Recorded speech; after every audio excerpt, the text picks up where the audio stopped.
If you're watching this and you don't know what RaceGOW is a racing whoop challenge, and these little tiny drones we fly are called Tinywhoops. And so we get a challenge every week that involves gates like these here.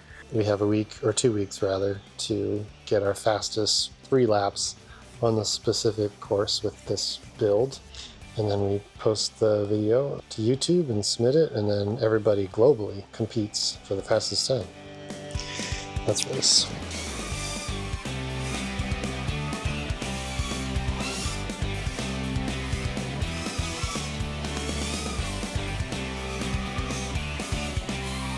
Probably would be better to just say I'm going to leave the last volts, the last 0.1 volt on the film.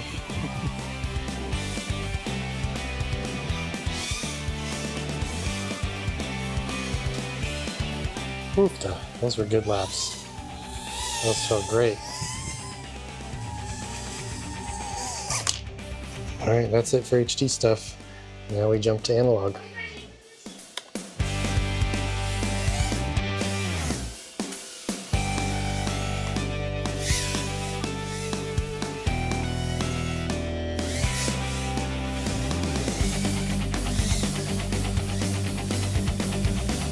This is when it just starts to get addicting, because you're just flying like, oh yeah, like great laps.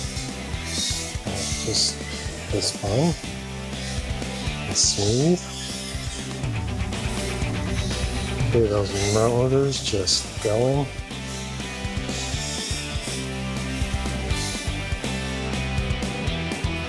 Oh, I feel out of breath after that run.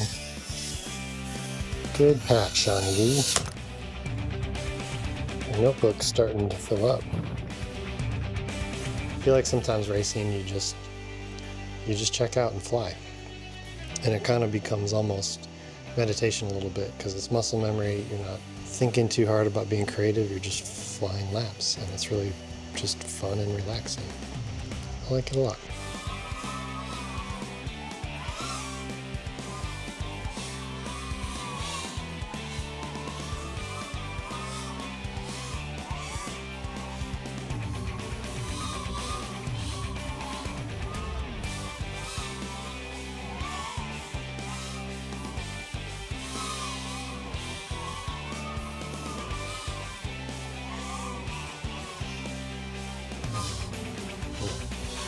I was definitely moving faster on those, but it wasn't as tight. Yeah, let's see, that was an okay run. The old